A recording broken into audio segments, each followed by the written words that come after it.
Hello, and welcome back to the Live Rally Game Podcast. My name is Stephen Stewart, and I'm excited today to bring more Surviving Reelfoot deep dive content to the season. And join us today, we have the fourth place player, one may say the fallen angel of the season, Maryellen, or Mellon. How are you doing?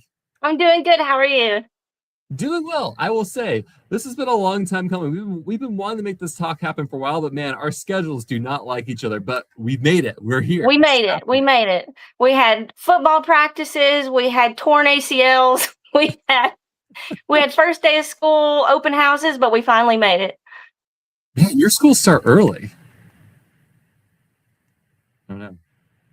Yeah, well, it hasn't started yet, but they're starting to do. All right, you're back. You were. I didn't know I went anywhere. I was like, it froze briefly for me. Can you repeat your answer? I don't even know what I said. Probably that school hasn't started yet. They're just doing like open houses and, get your locker, blah blah blah. Okay. Well, we still got a couple weeks. It's been now about almost 2 months since Reelfoot. How have you been doing? Yeah, that's crazy. That's crazy that it's been that long. Because like when you're in there, it kind of felt that we were in there for a month, but it really wasn't. It was just a week. Like one day lasted 4 days. I'm doing fine. I tore my ACL playing soccer. How's your recovery been? I haven't got my surgery yet, but I've been working on some like exercises. My van doctor, aka Shannon, has been talking to me and giving me like different videos of like what I can do to strengthen my leg. That way, whenever I do get surgery, I'll start out stronger, so it'll be like an easier recovery. Well, I'm glad you didn't injure yourself in Reelfoot. So we had enough medical scares in this season. So thank you for not adding to that. Yeah, I did my best to take care of my body while I was there. Before I start lobbing questions at you, Danny's in the audience. We love you, Queen Mel. Love you, Danny. Jenny Stratton's in the audience. Yes, we are here. That's my mom. Vito is in the audience and is here. And then fellow LRG podcaster Dustin is not going to make it, but you are one of his top 3, and he was rooting for you all along. Wow, thank you. He believed in me more than I believed in myself. That's crazy. I mean, okay, so you're going the Reelfoot, this crazy experience, something you've never done before. How do you think you're going to do? I came in with the bar on the ground. Like, I packed my suitcase for however many days we were there, like 8 days. I packed my suitcase for 9 days. I had board games in the back of my car. I had a box full of snacks that I was going to share with everybody. And I was like, okay, at least no matter what, I get like 2 days of trying out some survivor challenges, and then they'll probably kick me out, and then I'm just going to be playing board games and partying up in Ponderosa. That's what I thought I was going to be doing.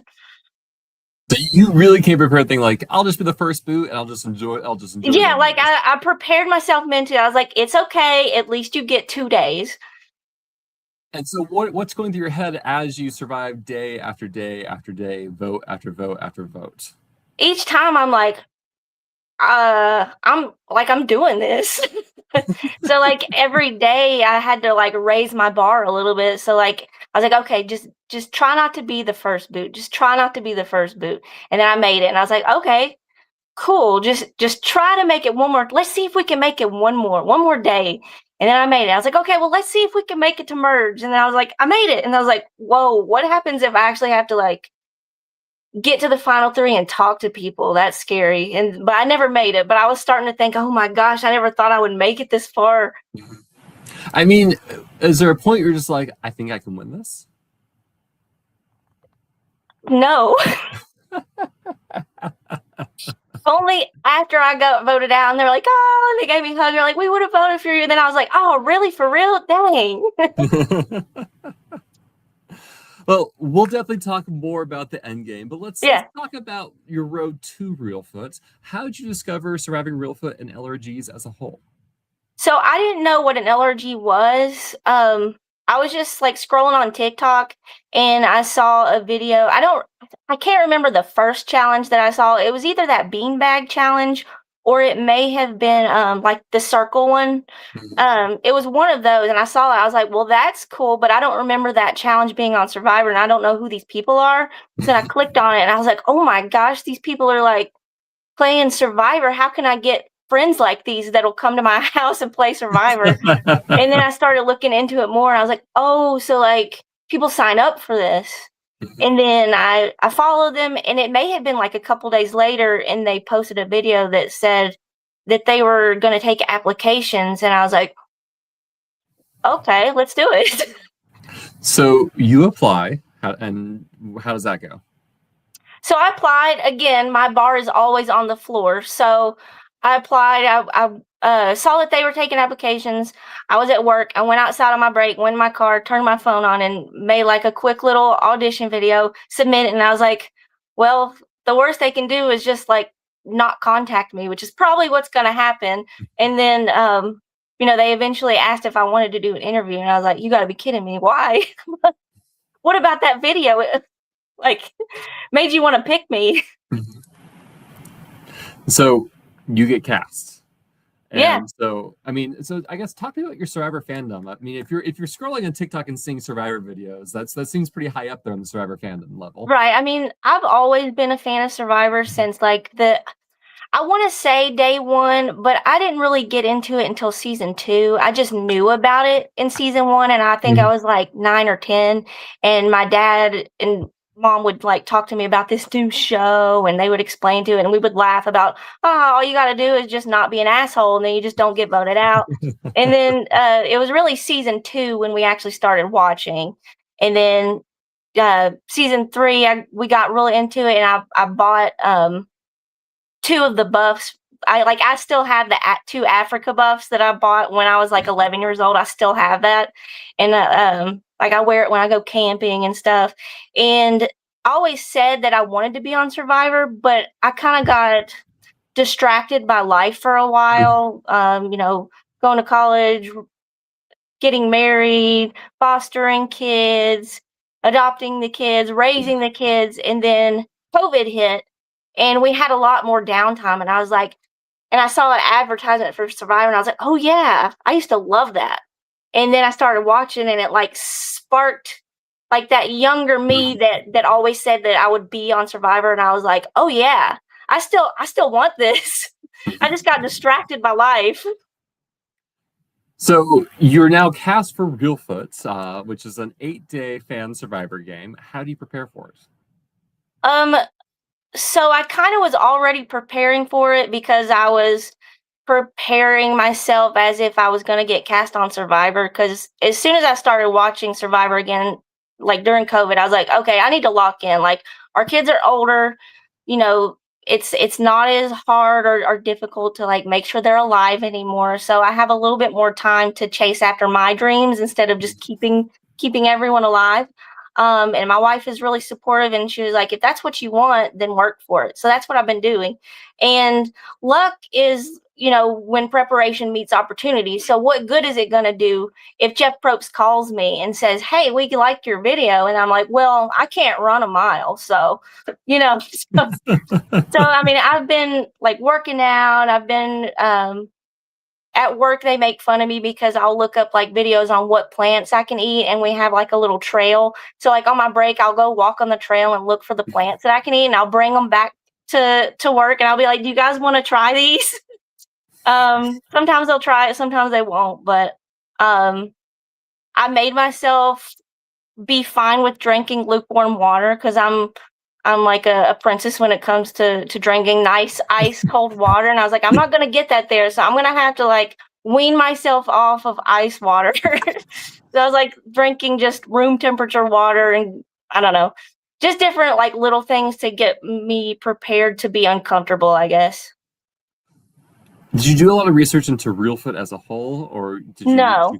So what were you expecting, and what was correct or not correct about those expectations? So really the only thing that I did to prep for Reelfoot specifically was like I tried to watch one of the seasons, but it's kind of hard, and I wasn't like I wasn't like into LRG. I didn't know what an LRG was, so I didn't know that it was like something that happened live, and I didn't know that I was supposed to scroll down on Facebook and look at it. So I went to YouTube and found ones that had episodes, whether I think was the Decennium. Yep. Because I thought that watching the most recent one would probably be the best bet. So I watched that, but it didn't have the whole season. So it's like just 3 or 4 episodes at the time. Yeah, it's like 3 or 4 episodes. So that's all I watched. And then I went on their TikTok and was trying to like look at some of the challenges that they did. So it's time for the game. I assume you're driving out there yourself? Yeah, so I only live 4 hours away. Okay, doable. So I did drive in the night before just because they suggested to do that. But I ended up spending like a lot of time in the hotel just because I got there, the day before, and then we didn't actually have to be there until like I think 12:45. So I stayed at the hotel as long as I could. I ate a lot of waffles. At the first LRG I played, I made the mistake of not eating before going in the game at like 2 p.m. And I was just sitting there, I was like, I'm not really hungry and I have nothing to eat. What was I thinking? No, I was like, I don't know when my next meal is, so I'm going to eat as many waffles as these people will let me. So you arrive at the game site, you're wearing blue, you're seeing the other blue players. Tell me your impression of your initial tribe. So mostly I was just really nervous. I tried to pay attention to like the colors and who was who, but none of these people meant anything to me at this time. So it was just random girl in yellow, random boy in blue to me. So the only true like first impressions other than these people are blue and these people are yellow, there was one moment when we were all lined up outside of the building and we were about to start. And I look over and Vito looks at me and he smiles real big, and I smiled real big at him, and we both went, and I was like, that's my guy. And then I sat with Rafa and we talked for a little bit, but I'm a rule follower. So like we talked a little bit, but also I was like, we got to be quiet. They told us not to talk.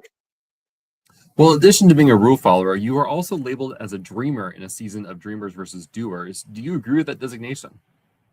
I asked if I could see like the notes because I don't know if I necessarily do. I mean, I can fit in whatever mold you want me to be in. I would say that I'm about like 80% doer and like 20% dreamer. But I feel like I get along with dreamers better. If I was to like label my wife, she's definitely a dreamer, like 100%. Well, maybe she's 80% dreamer and 20% doer, and we kind of like, we fit each other. But I think if I would have started out on the doer tribe, I might have had a harder time, I guess, connecting. I think I was put on the right tribe. I just don't know that I'm 100% dreamer. Gotcha. So your tribe, the Lunakai tribe, you lose the opening challenge. You get to your new campsites. Talk me through the opening hours of the game. How are those like for you, and what are you up to, and who are you talking with? So the first like day, I had a hard time like really getting started because I guess my body was like really mad at me for not eating.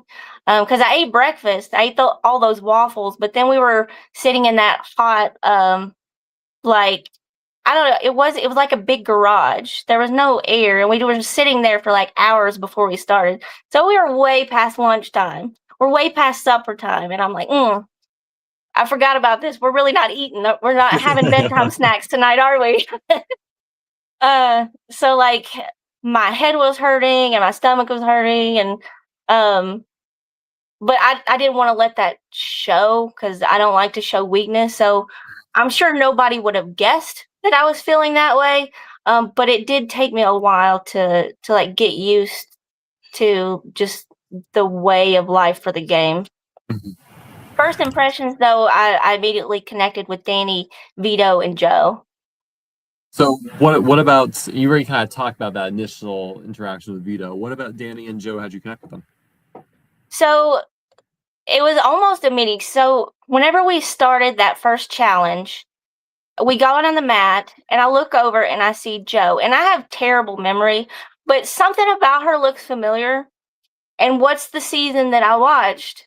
Yep. 4 episodes of it's the Decennium, and she's on it. But my little 2 little marbles didn't click together then. And she looked familiar, and I was like, maybe I like know her. Maybe she's like my friend or something. She just feels familiar to me. And we look at each other, and I'm like, hey. And she goes, hey. And we bumped fists, and I was like, okay. So, so she's mine. So that's when I got Joe. And then Danny, I can't even remember why we were walking up the hill, but we had a big hill. We were walking up the hill just talking, and I looked at him. I was like, I like your vibe. You want to run this? And he was like, yeah, let's do it. And we kind of shook hands, and that was that. And then Vito, the whole time, he was like my comfort almost there. 'Cause I told him he reminded me a lot of my brother. Like I said, the like right before we even started, I look over and he's like cheesing at me, ready to go. And I was like, okay, I like this guy. So it wasn't very long into the game before I found my people that I was comfortable with. Well, this group kind of ends up being the core of the original Lunakai tribe and the ones who really run the show, especially as you kind of go through that first swap. You all kind of define who stays and who goes. Yeah. So one of the things you see at your tribe is there's a lock box, which have who knows what inside. What were your thoughts on this, and talk me through the developments and how that affected you? My thoughts on the box were that like it was never going to be mine, and I was never going to have any part of it. Because when we were coming in, we were all coming in a line, and I was kind of in the back because I didn't want to like.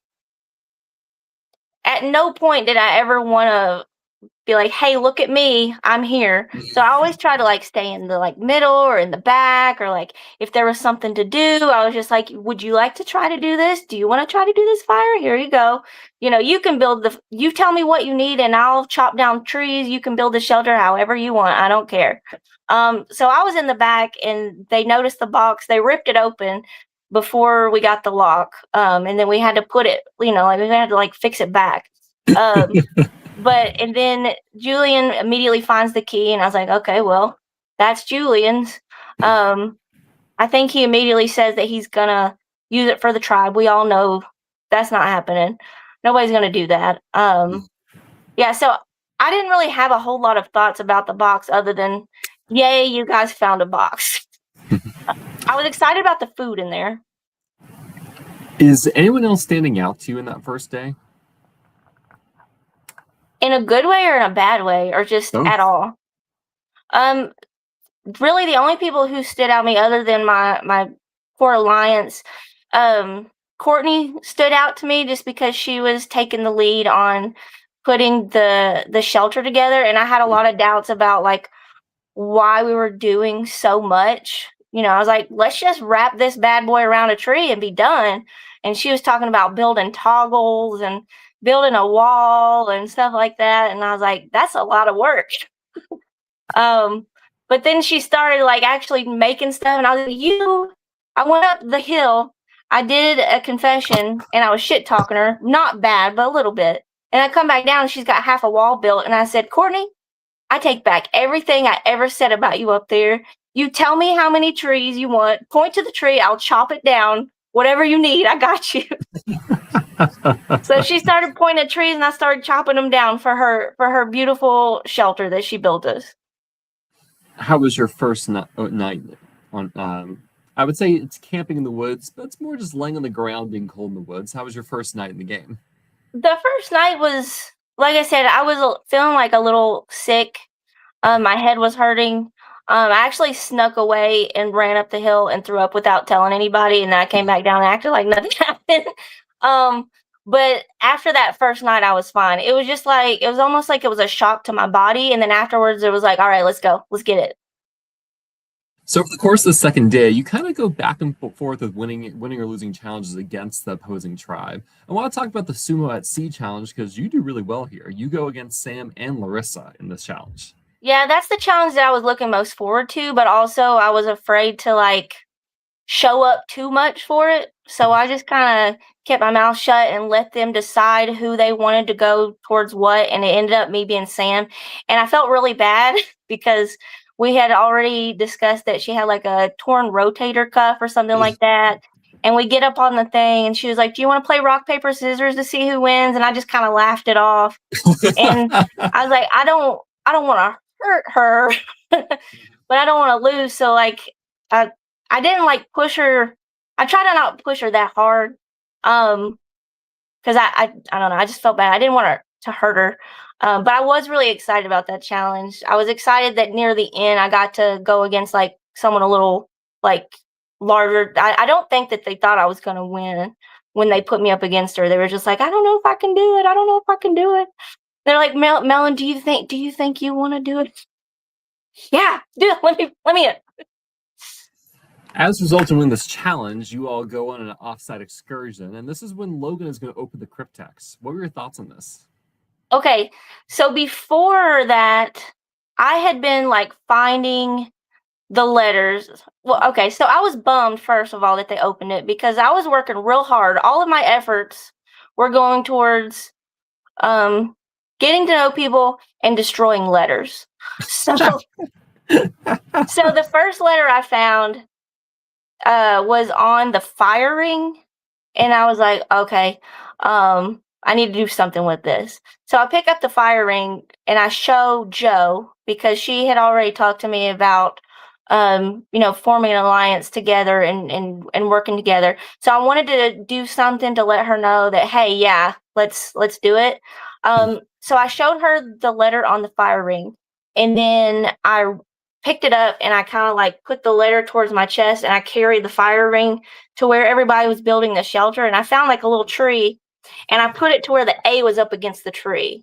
And I was like, "This looks like a good place for the fire. Do you guys like this?" And they're like, "Yeah." So like, okay, so that one's taken care of. Then there was another letter up the hill, and I think I either showed Danny or Vito. And I was like, "Look at this letter." And they're like, "Yeah, yeah, yeah."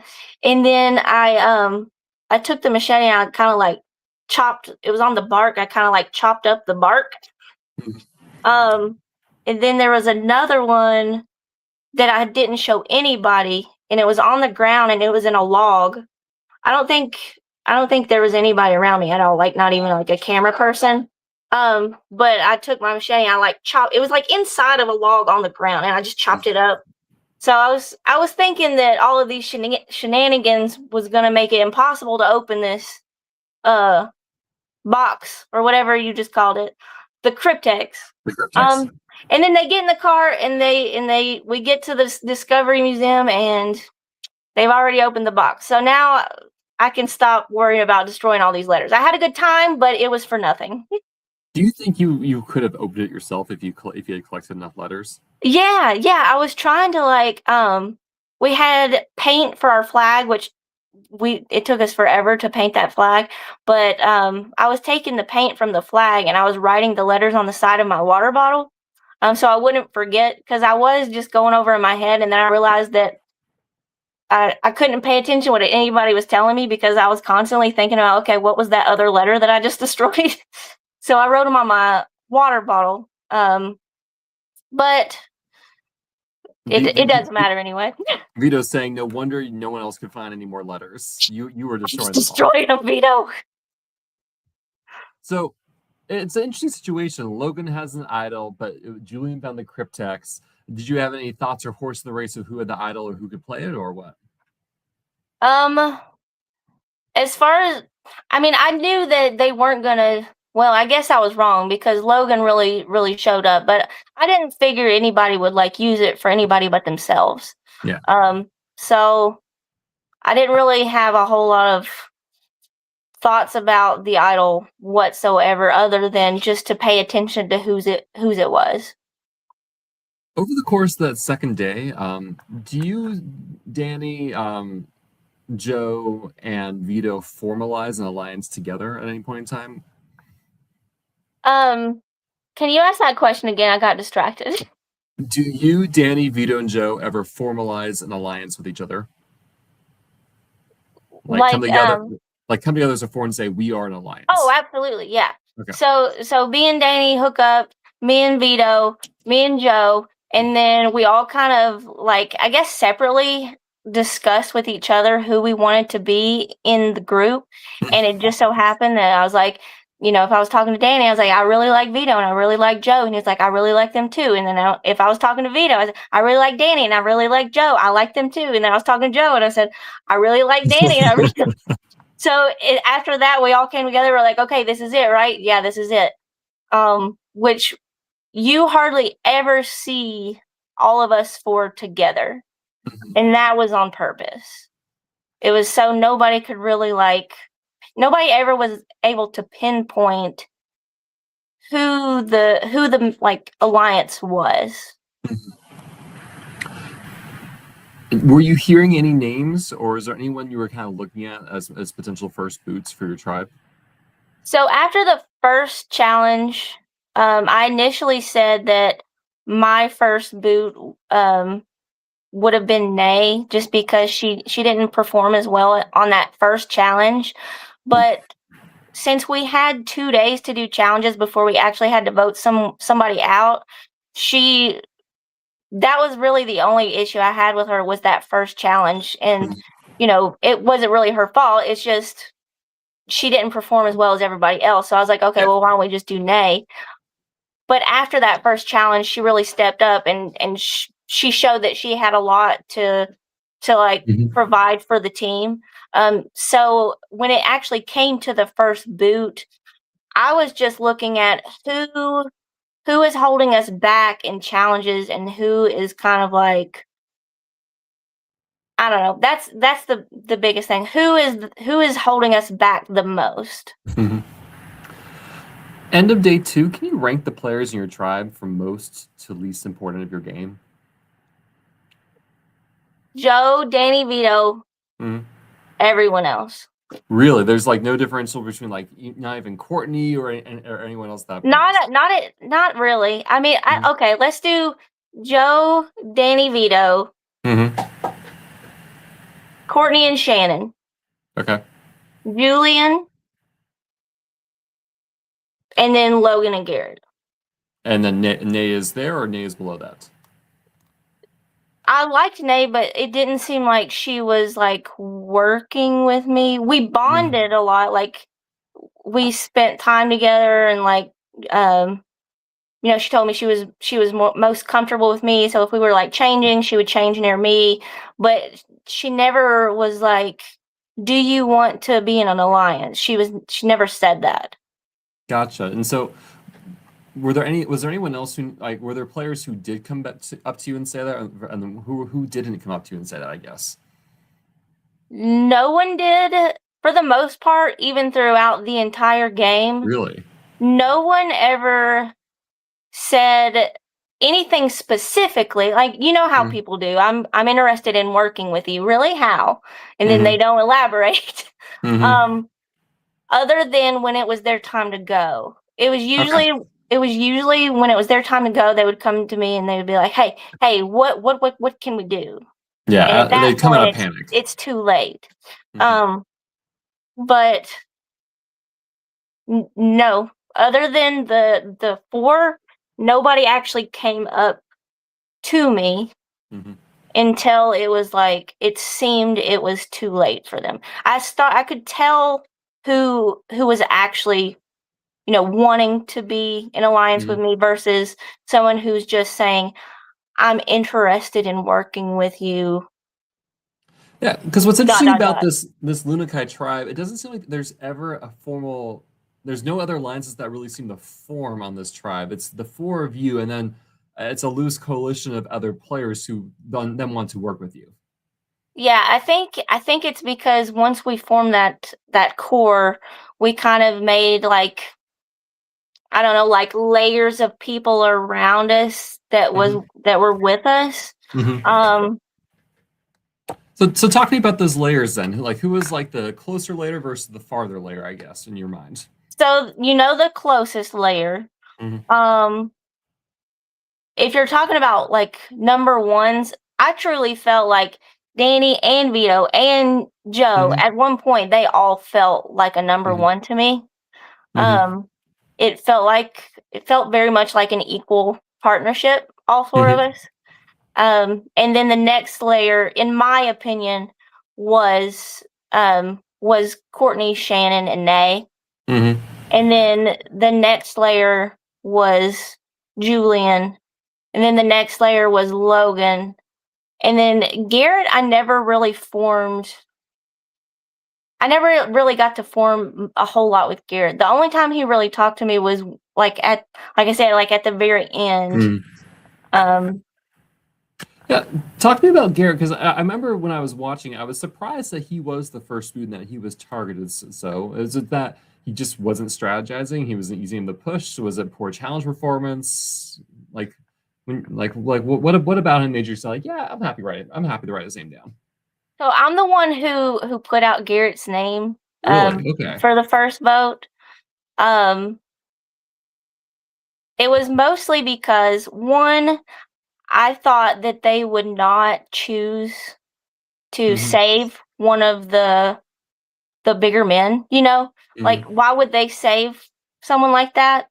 And two, I'm trying not to be mean. I like Garrett. He's a good guy, but he wasn't doing great in challenges. Like he was volunteering for spots in challenges that he never rose to the occasion for. And then it's kind of funny. It's funny. It's a little funny. So the straw that broke the camel's back was I was sitting there trying to I think it was me and Vito, and we were trying to start a fire, and we got a spark going. And then Garrett gets excited, and he comes up behind me and plops like a big thing of sticks on top of it. And I was like, oh! I was like, this guy's got to go. All right, so let's kind of talk about this first tribal council, right? You have your first immunity challenge morning, day 3. You lose it. Someone from your tribe is going to be the first boots. We have to talk about the twist of the season, the Eclipse twist. What were your thoughts on this twist? This is a twist where a player from the winning tribe will join the loser tribe, strategize with them, and give immunity to a player in that tribe, much like a hidden immunity idol. Tell me your thoughts. So I know we said that the Eclipse sucks, and it did near the end because it really hindered us being able to get rid of people that we wanted to, but it also presented a really good opportunity to vote people out and still have people like you. So what I did was I made sure that every time we voted, I was voting for the secondary person. That way they were most likely going to leave. And then the person who was left, I didn't have to lie to them when I said, I didn't vote for you. And it also helped us, like our core 4, I think it helped hide us a little bit, because the people who weren't in the core 4, we could have them vote for the main target, which we knew most likely was going to get saved. And then we could vote for the secondary. And the secondary, not necessarily that we wanted the secondary person to leave, but as long as it wasn't us, it was better than nothing. Because you and Vito are a little like snipers through that swamp, taking out both Courtney and Logan in that case with the minority votes. Yeah, like 99.99% of the time, me and Vito knew who was most likely going home, and it was usually the person that me and Vito were voting for. But okay, so you lose that first immunity challenge. You're going. This is when the game can really begin, right? And like, all right, let's scramble. Yeah, as you were saying, you're kind of expecting you to be the first boot. At what point, like, what are you feeling in these moments as the strategizing is beginning? So, the moment that I thought that maybe I could at least make it, past the first boot was honestly the first day, because like, okay, I found my people. I'm okay. I was just scared that I wouldn't find any connections. When we went to the first scramble, I was not concerned for myself anymore. The main goal with the first scramble was basically just to make sure that no one was saying my name, nobody was saying Vito's name, nobody was saying Joe's name, and nobody was saying Danny's name. As long as that wasn't happening, we're in business. We're good. So did you expect it to be a 4-3-3, 4 votes on Garrett, 3 votes Julian, 3 votes Nay? Was that anticipated? Um, I expected it to be split. I don't remember who was voting for who. I know that they wanted Julian gone, but I liked Julian and he was doing better in challenges. Mm-hmm. So I wasn't a fan of the Julian votes. I did expect some votes for Nay, but Mm-hmm. I was pretty confident that it was going to be Garrett. And so, what did you think when Julian tried to play the idol? This is going to be a boring answer, but I didn't really care. I know it. I knew that he was going to play the idol. I knew that it was actually Logan's. We had already discussed this with Logan. Like, I didn't care because, just let people hang themselves. I knew that once he did that, Logan was going to be mad. It was going to be, start a whole thing where nobody trusts. As long as that's not on me, I'm cool. I wasn't mad at him. Was there any follow-up from this tribal council that mattered to you? Not really. Other than, in a good way, yeah, I guess because Logan and Julian had been really close. Logan and Julian and Garrett were all really close, it seemed. They were really the only 3 people who I didn't talk to like real in depth about anything. They never came up to me and said, "Hey, let's talk strategy." I don't remember what day it was, but Julian eventually came up to me and we related on some things. And but yeah, definitely Garrett and Logan, we never talked about anything. So I knew it was probably a little bit good for my game that Logan and Julian were not necessarily fighting, but they didn't trust each other anymore. So over the course of the 3rd day, you win the next 2 community challenges, and you round things off with a double tribal with a gross food challenge. How was the gross food challenge for you? I knew that I wasn't going to be eating anything nasty. I'm not a big fan of throwing up, and I don't want to be near anybody who does throw up. So my plan, I knew that probably the first food was going to be somewhat nasty, but probably edible. So I was like, okay, whatever they bring out first, I'm just going to slowly eat it. I'm going to take a bite and see if I like it. And if I do like it, I'm going to slowly eat and just enjoy myself in the fact that I have food and nourish my body. And then after that, I'm going to peace out because I know whatever the second one is, I'm not doing. So I ate my little sardines, took my time. I almost won, like not first place one, but I almost moved on to the next round. And I was like, hurry up and eat your stuff because I don't want to win this round. Danny is reminding me that I skipped something important. After the second immunity challenge where your tribe wins, you eclipse over and join the yellow tribe, the Taku tribe, for the strategizing. Now, this is their first vote, the vote where Jude's going out. And you are going to grant immunity to Sam. So talk me through what happened here. Thank you, Danny.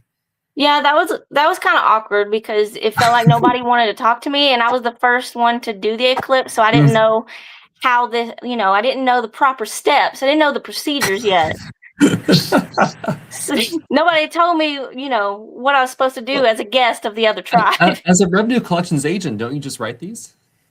Like you define what the steps are for people. Well, I have to experience it before I write it. I gotta figure it out first. But yeah, I went over there. Nobody really wanted to talk to me. If they did talk to me, it was like a little sarcastic, or like they would be like, "Go away," and I'd be like, "Do you really want me to go away?" And they'd be like, "Ah." I will say that so Aaron came up to me first, and he actually did talk to me. He didn't really say a whole lot other than he would be interested in working with me, which is the song of my people, I guess, because a lot of people said that to me. And then Sam straight up asked me if I would play it for her.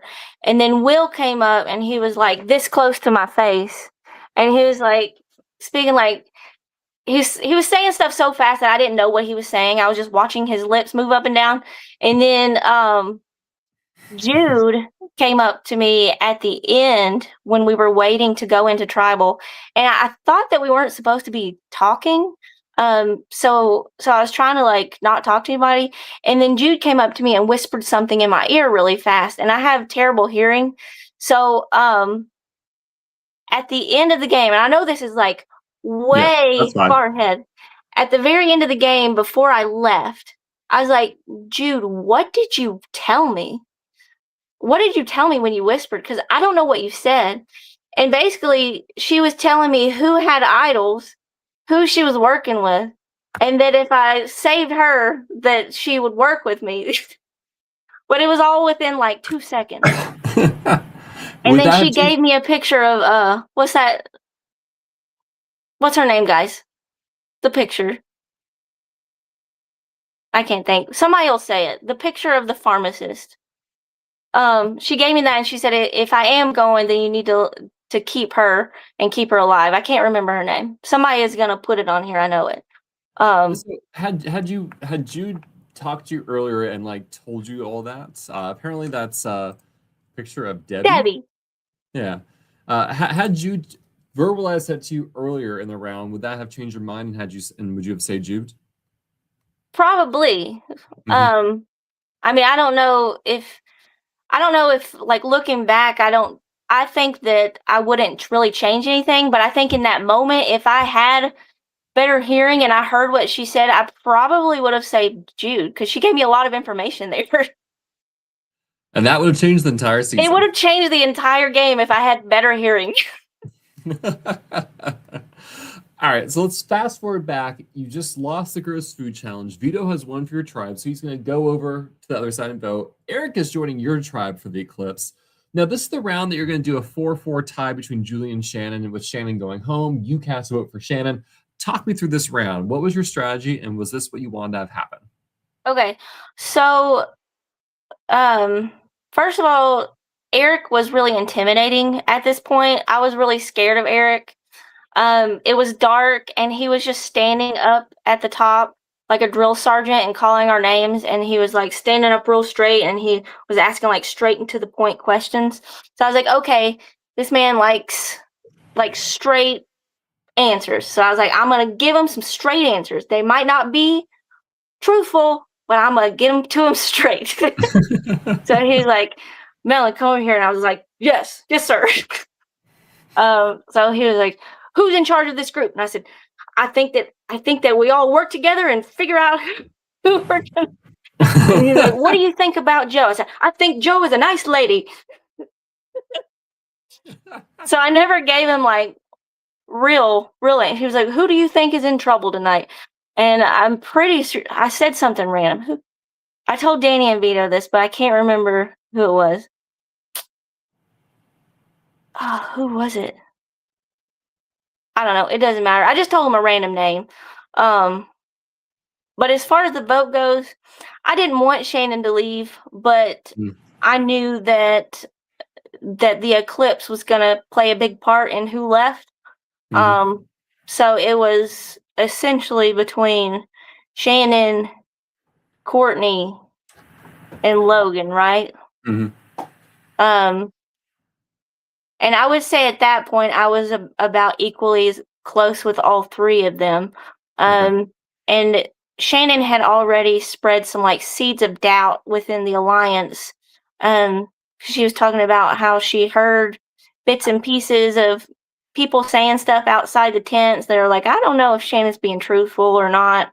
I don't know. I like Shannon, but I think that the doubt that she spread towards the other people in my alliance made it hard to rally against voting for her, just for the fact that in my mind, as long as it wasn't the core four leaving, that I was cool with it. Did you know that Julian was bartering a meat advantage with Eric? I knew after the vote. Okay. I knew after the vote, and I knew that Eric was trying to coerce Courtney into voting a certain way as well. but I didn't know that until afterwards. We had suspicions that he was probably going to play on Julian. I'm trying to remember like what specific things happened, but it was definitely we definitely thought that he was going to play it on Julian. Yeah. I'm curious about Logan and his idol. Does Logan having an idol, is that good for your game? Strictly neutral for your game? Like adversarial for your game? Logan having an idol was neutral to my game, other than the fact that the whole idol controversy happened and caused distrust between those two because they had a pretty close alliance. Mm-hmm. So that night, night 3, this is when Logan is going to go join Rafa, and they're going to orchestrate a tribe swap. And by tribe swap, it's a not, because your tribe is left the same, except Julian is now on the other side. That's the only real change. Now, did you like this swap or not for your game? I liked it minus Julian leaving. I liked that we stayed the same because we had a pretty good thing going with the way it was. And I guess that's how Rafa felt too, because he decided to keep it the same because he had a good spot where he was. So mixing it up would have kind of changed things quite a bit. I would have liked to keep Julian because me and Julian did, have some conversations and get a little bit closer during that time. And it would have given us more numbers. If you had to send one player from your tribe over to join the Intaku tribe, who would you have wanted to send? Probably Logan. So send Logan over with the idol, plus with the clips, you can just grant him safety anyways, right? Right. Yeah, no, because like imagine if you had won out all 3 of these challenges and you just give Julian safety each time. If you so chose to do, you could have like really caused the Intaku tribe to eat themselves alive a bit. Yeah, I think sending Logan over there, I think Logan would have been a little more blue loyal, even though he was at the yellow. I think Julian wasn't necessarily as loyal to blue once he went over there. So had you gone in Logan's place and you got to make the tribe swap, would you have basically kind of done what Rafa did and just kept original tribes the same? Absolutely. So you're in your quasi-new tribe minus Julian, and you win the first challenge. Danny's going to go over. He's going to save Julian. Larissa's going to go. And then you're going to lose the next 2 challenges of the day. And so let's start with you lose the water table maze challenge, where you have to like hoist up this giant table maze on the water. Anthony's going to join your tribe as the Eclipse. Walk me through what happens here, because Logan's going to go home. Yeah, so that one was kind of crazy. Our plan was we didn't want Logan to go home. We wanted Nay to go home. But our plan was just so Logan wouldn't get freaked out by hearing his name during the scramble. We told Logan, we want you to do your very best to pretend like it's you.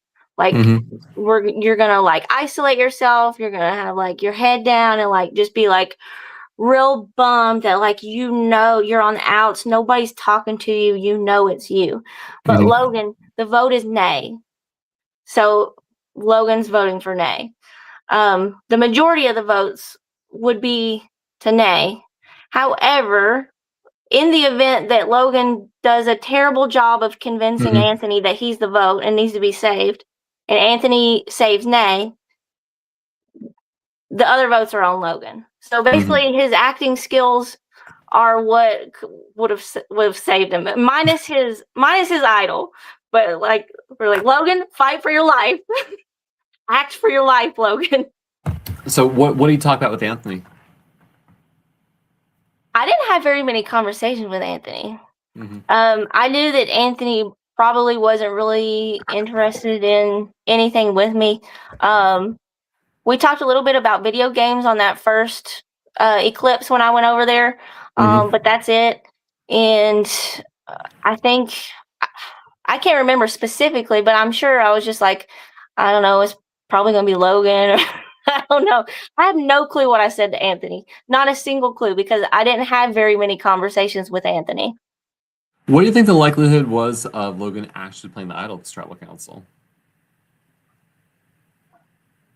I I thought it was likely, but I was hoping that he didn't. I was about 80% sure that he would play it. And I was shocked when he stood up and decided not to play it. Like, when he stood up, I thought for sure that Danny was probably going to be gone. And then he decided not to play it. And I felt like a dick. Cause I'm one of the people who voted for him. So I was like, okay. But yeah, that was the one time, for the most part, we knew where the votes were going to go. We knew who was probably going to go home. That was the one time where I was like really nervous that one of my alliance people were going to go home. Well, Logan does not play the idol, and he goes out with 2 votes. Danny catches a vote, but Logan, not playing the idol, ends up saving Danny in this case. And then you're going back to tribal council a second time. Now, this is when Nay is having Nay and Joe are having some hard loud conversations at this point in time. What are you up to during the strategy session? How are you, like? I know you're going to vote for Nay again, but Courtney's going to go home here. Which you'll have to remind me where we're at right now. So Logan just went home. So Logan is going home. You've lost the second time. Courtney's going to be voted out here. Courtney's getting voted out. Okay. So right now we have Nay left, which we know is going to be saved. Yep. We have Courtney. We have Courtney, Danny, Joe, you, Nay, Vito. So you're 4 plus Courtney and Nay. Yeah. So at that point, there wasn't really any other options. Like, it was either Nay, which we wanted to go, or Courtney as the secondary. And I voted for Courtney. That way I could tell Nay, I'm not voting for you. I mean, yeah. So Courtney goes out with 2 votes again. Yeah. You and Vito take her out. I mean, I don't know if you even have an answer. What happens if you went to a tribal council again as a 5? I don't know. That's a good question, because obviously they're going to save Nay. Yep. So I don't know. I have no idea. For better or worse, you get another tribe swap, and you get a real tribe swap this time. Now, your initial tribe that you're swapped to, it's Aaron, Leah, and Sam from Original Yellow. Julian's back on blue, and it's you and Nay. But at the tribe swap, Eric breaks out all these mutiny advantages and starts handing them out. What are your thoughts as this is happening? I thought I was screwed. As soon as I opened my buff and I look over and every single person in my alliance has a different colored buff, I was like, how am I going to make it through this? And then he gives them the mutiny advantages, and I was like, there's no way. I think even in my confession, I was like, this is my night. I'm done. I'm toast. Talk to me about this new tribe, because this is your first time being swapped with yellow players. So, I mean, Sam's going to leave pretty quickly, but you're meeting Leah and Aaron. Yeah, I liked Leah and Aaron. Me and Leah played softball with some walnuts. I found out she played softball, and I used to play softball. So I was like, let's play some softball. So we found like a stick and found some walnuts, and we were playing softball. I liked Aaron. We had already talked on that eclipse, and he said, he was interested in working with me. So there wasn't a whole lot of strategy talk. It was just a real quick, like, we walked up the hill. Leah looks at me and she was like, it's Nay. It's an easy vote, Nay, right? And I was like, is that what y'all want to do? And then Julian's like, yeah, that's what we want to do. So it was just quick. It wasn't like a long and drawn out session of us, strategizing. It was just, I don't know how truthful that was, because apparently they told Nay the same thing. So who knows? I mean, if you had gone to the tribal council, I mean, what chance do you think you had for surviving? Was it like 20%, 50%? I feel like it was 50%. I don't know. I'm not good with math, but it really depends on also who came over too. Because, like, I would assume a yellow. Okay, well, if a yellow come over, then I'm probably about 50%, I would Okay. say. Because I don't know if they were being truthful or not. I mean, it felt like they were being truthful that they wanted to all vote nay, but who knows? After Logan goes out with his idol, are you idol hunting? A little bit, but honestly, no. Okay. If other people were looking, I would look a little bit just, for something to do. But I figured that I wasn't gonna find any, and I didn't even know what they looked like, really. Like, I didn't know what the package looked like. Like, I'm not gonna find these. I flipped over some rocks. Um, one of the production members were like, "Did you hide it in like the old camp?" Because at this point we had Yeah. 3 camp locations. And I was like, "Would they have hid it in the old camp, the new camp, or the old camp?" Hmm. And whoever it was said, "Well, all I can tell you is that we wouldn't hide it in a place where a tree would fall on you." Well, it was found in a tree. So I don't know how accurate that hint was, but I was looking like in the rocks and like in large clearings. I was trying to stay away from trees, which Hmm. that's exactly where it was. Yep. But it is what it is. Do you realize that yellow is throwing challenges as you go? No, no, Okay. and I'm bummed that they did because I felt real proud of myself. I felt real proud of our little team that could. We thought there was no way we could beat these guys, and Hmm. we did.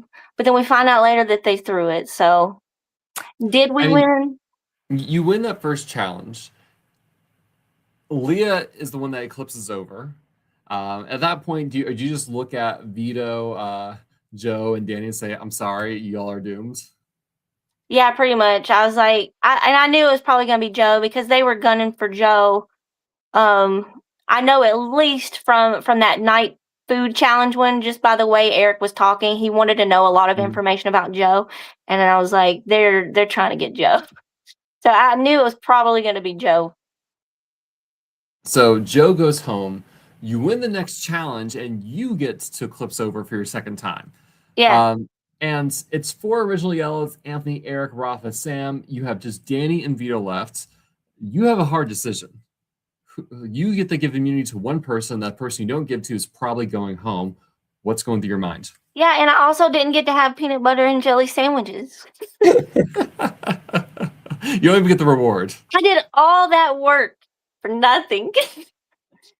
Okay, so yeah, I go over there and obviously I have a choice between Danny and Vito.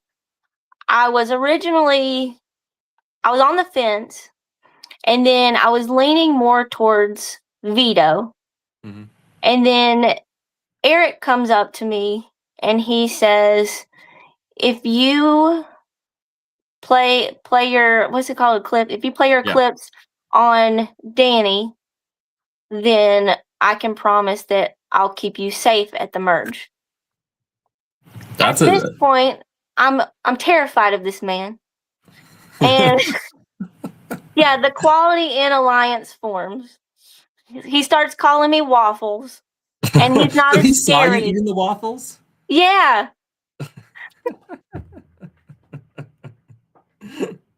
we saw each other, but we didn't know that we were Reelfoot people. But we wondered if we were Reelfoot people. And then Mhm. later he was like, "Didn't I see you at Quality?" I was like, "Yeah, I was eating waffles." But yeah, so he tells me that if I save Danny, Mhm. that he'll keep me safe at the merge, and I'm like, okay, I don't want to have to choose, but if I'm gonna have to choose and one of them is gonna leave, I might as well get something out of it. Mhm. So I shook his hand and I said, "You have a deal," and I went and told Vito, like, Mhm. I didn't want to blindside him or Yeah. you know I didn't want to lie to him. So Mhm. I went over there and I told him that I was going to save Danny and I was sorry and I loved him. And he, he's Vito, so he said he loved me too, and it's okay. But yeah, that is ultimately why I chose Danny, is because Eric offered me protection and I was scared. Well, because you're thinking you're going to merge 4, which Right. in blue, 6 was you're Yeah. like, I'm in trouble. Yeah. So even if he was lying, which he wasn't lying because he did protect me. He did, stand by his word, and it wasn't for nothing. But even if he was lying, at least it was like a smidge of a chance that maybe I would be protected at the merge. Well, one benefit of the merge is that there's redemption in play this season, and players are going to come back in the game. It's not just one, but 2 players coming back. I'm going to ask you what 2 players you would like to see come back, and I'm betting Joe is high up there in the list. But which 2 players would you have liked to have seen come back from redemption? I was happy as hell to see Courtney come back. I mean, I definitely would have liked Vito to come back, obviously, and get the core 4 back together. But out of the 4 people that were trying to make fire, we walked up and we saw that it was all blue, and I was like, hell yeah, good job, guys. And I think I would have been happy with any of them, but Joe for sure, and either Courtney or Shannon. I was chill with anybody, honestly, coming in. I think it worked out fine the way it did, but I really like Shannon. I would have loved to have her come back too. I wanted all 4 of them to come back. Well, you get Courtney, you get Joe, and with that, you're at merge. There's 6 blue players, 6 yellow players. How are you feeling at this point in time? I'm feeling pretty good. I don't feel like I'm in any like immediate danger of leaving, but it's obvious that the yellow has a little. Well, I guess it's even at this point, isn't it? Yes. If we count Julian as a yellow. Well, if you count Julian as a yellow, it's 7-5. Okay. But Then Sam is yeah. looking to flip to you as well, right? So Yeah, that's true. But I don't know. I just know that I'm safe, that Danny's safe. I was hoping Joe would be safe, but I knew that would be an uphill battle, but we can talk about that later when we get to her vote out. But I was feeling, for my game personally, I was feeling pretty safe at this point. So now that you've merged, what's your agenda? What are you trying to do, and who do you feel like you need to talk to? So at merge at this point, I'm talking to almost everybody, but separately. Like I had something going on with Eric a little bit. We had the Waffle Alliance or the Quality Inn Alliance. And then I had a little something with Rafa going on, but they were never like so concrete that I would have been like, let's lock in whatever we're deciding. It was more like a, we're together, but not really. Yeah. In my head, it was not really. So I had something going on with Julian and Leah, but it hadn't really got a whole lot of traction.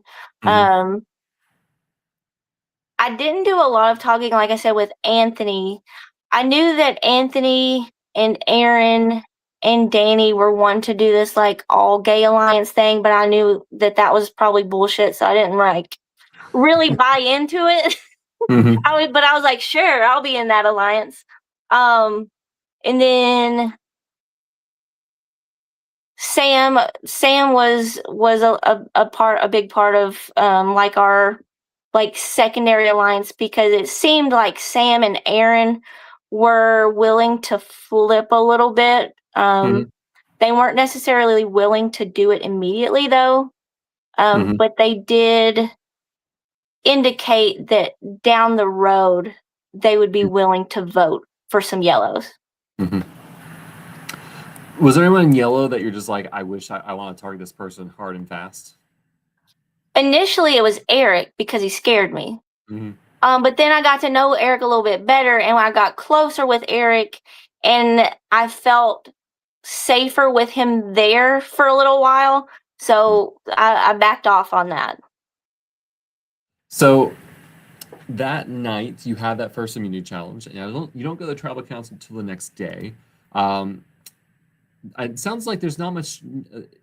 You merge pretty late at night, and the whole strategy really kind of hits hard the next morning. Is that the case? Yeah. So I think somebody else said this in an interview, but we didn't really. It was dark. We couldn't really see anything, so we basically just started a fire, laid the tarp on the ground, and went to bed. And I think the next morning is the morning when I woke up, like in the middle of the night, and saw Eric and Mhm. Rafa and Courtney, they were like looking at a piece of paper, and then Rafa gets up and starts putting his hands in like the Y's of trees, and then Eric starts doing the same thing, and I'm like, okay, so they found a clue, and I need to be looking in the Y's of trees. When do you learn that Eric has found the merge idol? um, I think it may have been later that day because I didn't like full on confront Mhm. Courtney about it. I just kind of like brought it up to see if Mhm. she would come clean about it. I was like, "Hey, I saw something weird. I just want to be transparent with you. I saw like Rafa looking in like trees. Like, do you know?" And then she told me. Um, when did he find that? Did he find it that day? He did find out that day because he plays it Yeah. that day as well. Yeah. I mean, I didn't know right after it happened, but I knew like a little bit Mhm. later that he had found it because Courtney told me. Aaron at this point has two idols. The second idol he finds in your swap tribe. When do you learn he has two idols? I'm pretty sure it's pretty early on because I wasn't necessarily super close with Aaron, but Danny was, Hmm. and all of the information that I got from about Aaron, I'm pretty sure was through Danny. Hmm. I may be wrong. They can yell at me in the comments if I'm wrong, but I think that's how I found out about the idols. But So, I don't know, I never was too worried about the idols for some reason. I think I don't know. They'll either play them or they won't. I don't know. so this first vote is really going to be a blue versus yellow. It's kind of a battle to see who's going to be dominant for the start of the merge, right? Yeah. Um, why Leah as your target, and how confident did you feel going into the vote? Um, this is the one Joe leaves though, right? Yes. So it's going to be 6 votes Joe, 5 votes Leah, 1 vote Rafa. And so Sam is going to vote Leah with you. Nay is going to throw a vote for Rafa, and Julian's going to flip and vote for Joe. Yeah, so I mean we were pretty sure, like we were pretty positive that it was gonna be Joe no matter who we voted for. Hmm. I definitely wasn't gonna be voting for Joe. We Hmm. knew that Joe had that fake idol, and what I thought she was gonna do was like flash it before the vote so that Hmm. maybe she could throw some votes off of her. Hmm. And then we hoped that, our even though it wasn't enough to win over all the votes for Joe, maybe it would have been enough if some of the people got scared and voted for someone else. Hmm. But that's not what she did. She like played it afterwards, and I was really confused why she did that. But that was my thought process of voting for Leah, just because that was a yellow that we could all agree on that Hmm. maybe some of the yellows would be okay with voting. Hmm. Um, and then I wish that Nay wouldn't have thrown her vote. Hmm. So if Nay wouldn't have thrown her vote and would have, stayed blue strong with us, then it would have been a tie, and then maybe we could have worked something out to where it Hmm. wasn't Joe. It would have given her a fighting chance, I feel like. I mean, so Nay, I think was very dead set from my discussion on she wasn't voting Joe or Leah. Yeah. Do you think there was any other name that you could have settled on that Nay would have been happy to vote for? Not that many choices, to be honest. I don't know. It seemed like Leah was the easiest yellow vote. Yeah. It seemed like that was the one that everyone would be okay with. Yeah, I Um, think I don't think you're voting for Aaron or Sam because you need them. Courtney's going to push anything off of Rafa. I feel you're feeling good. I don't think you want to vote Eric at this point in time. If Anthony was not immune, maybe he could have been an option. it I think he would have been an option. The rest of them I felt too like connected with to Hmm. suggest. I felt the least connected probably to Leah out of the yellows other than Anthony. Hmm. She did, mention a few times that she wanted to work with me. But again, it was never, hey, let's lock this in and talk about real strategy. It was like, just so you know, I might be voting yellow, but down the road. We Yeah. can work together, and that wasn't, Yeah. don't save me for later. I won't be there, So Joe goes out. This takes us to the final 11. Final 11, Anthony's going to win immunity a second time. And Nay is going to be the person voted out here. Was Nay your intended target, or how did this Nay vote come about for you? So, yeah, Nay was the intended target. We would have preferred a yellow go, but it seemed that a lot of the yellows that I felt close to were all leaning towards Nay. Mhm.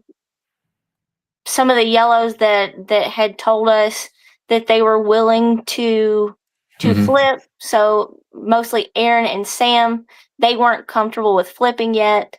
Mhm. And also Nay was a blue that we were comfortable with voting out. Mhm. You get your first vote this tribal council. Yeah, I don't know why though. It was random. Well, I think Julian told you ahead of time he was writing your name Oh, down. that one. Yeah, the Nay one. Yeah. He said that he was behind me. Nay was behind him. He was asking, or Nay was asking Julian to ask me who I was voting for. Mhm. And I wasn't turning around. And then Julian said, I can't vote for Nay. I can't vote for Nay. What do I do? And I said, vote for me. Mhm. And then he said, for that, if I make it to the jury, you've got my vote. Okay. Which I don't know how true that would be, but I mean, it didn't hurt me to have a vote. I'm not getting voted out. It gives me some leeway with someone who was probably going to be on the jury. So You didn't think Julian was long for the game? I didn't. In my mind, it was going to be me and Courtney and Danny in the end, because at this point, I didn't know how close Sam and Danny were. Mhm. It took me a while. It took a long time before Danny actually told me that they I were. mean, it sounds like from our conversations, the yellow players you feel most comfortable with, kind of, it's Eric, Aaron, and Sam, right? And Rafa. And Rafa? Okay. And Julian, if you count Julian. Julian's green. He's both blue and yellow. Yeah. The only yellows that I didn't have like some sort of connection with was Aaron, really, because I feel like our connection was just both with Danny. Yeah. It was together, but we never actually had very many conversations. I've had that before in a game. It's weird. Like I'm like, oh, I don't feel like I'm working with this person, except like we're both ride or dies with the same person. So it's like, Right. yes, we are. And I didn't necessarily think that he was a ride or die for Danny. I just knew that we as a group Mhm. were chill with each other and we Mhm. were cool with working together, but it was never me coming to Aaron and saying, Mhm. what do you want to do? And it was never Aaron coming to me and saying, what do you want to do? Mhm. And so Nay goes out, and so at final 10, Rob is going immunity. And one thing I think is fascinating about your season is there's a real shift in where the game goes, because now everyone's like, we're good to offer up a yellow. All right. Like everyone, like, you finally kind of get your way. Talk to me about this. How does this change happen? Is this when Anthony goes? So Leah's going to be voted out next. So it's going Okay, to be we're 6 talking votes about Leah, Leah's. 2 votes Yeah, like Anthony, I 2 said, votes Aaron at final that's 10. the yellow that everyone felt like most Mhm. comfortable with voting out. Mhm. That was when Sam and Aaron had continued to tell us that they were willing to work with us. When I say us, I mean me and Danny. They kept saying we're willing to work with you, but so far only blues were leaving. So I was like, show me, like if you're really like wanting to work with us, you're gonna have to give up a yellow because so far we're giving up blues. Mhm. And Leah was the one that everybody could agree on. Mhm. There's also a subplot this round with Aaron catching some votes to try to flush one of his idols. Were you aware that was happening? Yes, I knew that they were gonna try to get him to use his Mhm. idols. I knew that that Aaron wasn't leaving, but I knew that we were trying to get him to play the idols to get rid of those. Okay, so were you happy? Like, Aaron, you mentioned the idols were never real threats to you, but were you happy to see one of the idols gone? I didn't really care. I don't know why I don't care about the idols. They're only scary if you feel like there's like a stray vote coming your way, and I never really felt like there was a stray vote coming my way until like near the end. It started getting a little hot when there was less people. But at this point, I didn't think that him playing it or not playing it was going to send me home. So Leah goes out with 6 votes. You vote with Sam. It's Sam, and Anthony actually votes with you as well here. Now, I think at this point, Leah's pitching Anthony, and Aaron actually votes Anthony too. What was the consideration between Anthony versus Leah? I know that Leah. So Julian was seemingly on the fence between yellow and blue, and it seemed like the pin that was keeping that together was Leah. Like, gotcha. It seemed like Leah was the liaison between Julian and yellow. That's what it seemed like to me. So getting rid of Leah, in my mind, would shift Julian's mindset more towards blue. So final 9. If that actually happened, but that's what it looked like to me. Yeah. So final 9. This is Bush Guide trivia. This is when immunity is to be granted after the votes are read, much like a hidden immunity idol for the challenge. And Anthony is ultimately going to win this challenge, and a lot of stuff will happen. But talk to me about this challenge for you, Bush Guide trivia. I knew I was not winning that challenge. I got the least amount of questions right on that challenge. I got 3 questions right. Nice.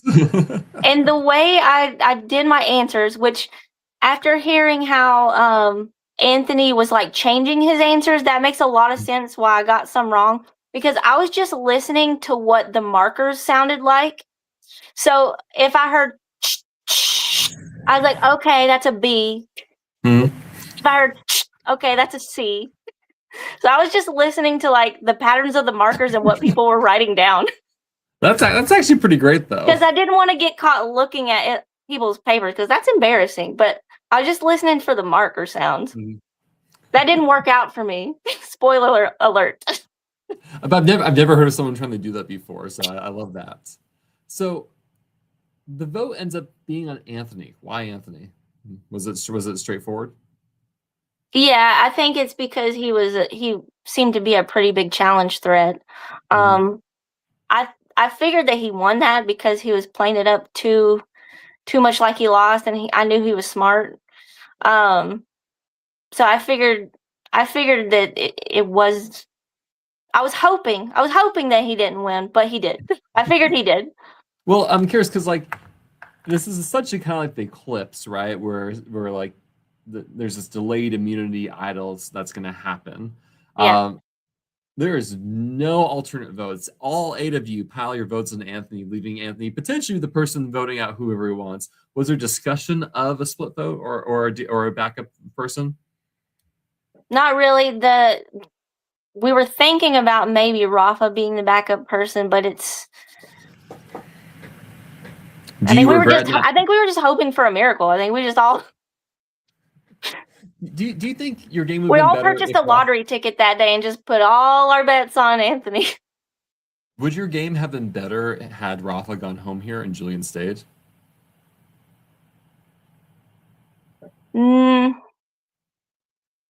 Potentially, because I think that I was a little bit closer with Julian. Okay. Well, you placed all your bets on Anthony. It doesn't work out. Anthony and Rafa tie. Anthony wins the tiebreaker and is immune. And at that point, Eric gets up, Eric plays an idol. Aaron gets up, Aaron plays an idol. All the idols are being played, and it's no votes count. And you have a live tribal. What goes on this live tribal for you? Okay. I know how this happens. I know most of the people I don't think know how it happened, but it was like a clump of people. Okay, so our first choice was initially Rafa. We all got in like a little clump behind the stools, and we were like, okay, it's Rafa, right? It's Rafa, right? And then Rafa walks up to the little clump, and he's like, nobody's gonna say his name while he's in there. So then he's like, what about Julian? And then the clump moves. It like moves from this location, and then another clump forms over here. And they're like, yeah, Julian. And then another clump, and then everybody moves another clump. And then they're like, yeah, Rafa. And my plan was to just be in every single clump so nobody was saying my name. Every time Solid. I don't care if it's Rafa or Julian as long as it's not Melon. So I was in each of the clumps. I would keep moving, making sure nobody was going to say my name because I was in the clump. And then finally somebody just said, Julian, Julian, Julian, Julian. And then we all did Julian. Well, there are still 2 votes for Rafa. Sam and Julian both vote for Rafa, and you also get a vote. Yeah. I don't know why. Eric. I guess just in case. I don't know. Yeah. Eric, if you want, I forgot. I thought we were cool, Eric. Is Eric still in here? I thought we were cool, Eric. He at least he seems to be in the chat because recently. So if you can remind us why you voted for Maryellen here. Yeah, why did you vote for me, Eric? I appreciate it. So you survive this tribal council. At the next community challenge, Danny's going to win, and Anthony's going to collapse, get medevaced, and taken out of the game. And I don't think I don't think it sounds like you formally are told he's out of the game until the following morning, correct? Right. Correct. Yeah, because we tried to take him on. Well, I say we. It wasn't up to me. Danny tried to take him on the movie night thing, but he couldn't. Eric would refuse to vote for Julian, so he just wrote your name down instead. That's fair. Yeah. So you go do you go in the movie reward with Danny? Yes, you do. Yeah. Also, when Anthony went down, I didn't know exactly what was happening. All I heard was commotion, and in my head, there was a snake back there. Like I just heard people stomping and yelling. I was like, "There's a snake back there!" And I found out that it wasn't a snake; it was Anthony falling. But initially, I thought that like some sort of animal had like walked up behind me. I don't know why. So you're essentially now at Final 7, going into day 7 of the game. How are you feeling? I'm feeling pretty good. When do we have? What's the next challenge after that? The leapfrog challenge. The leapfrog. Which you're gonna win. Yeah, I'm feeling pretty good because I thought that Anthony was gonna go anyway. And honestly, once me and Danny were up there, I was like, okay, we're probably gonna be fine. I still tried. I still kept going because that's why I came here is to play fun Survivor challenges. So not starve in the woods. What? Well, that's secondary. I wanted to play Survivor challenges, starve in the woods, socialize.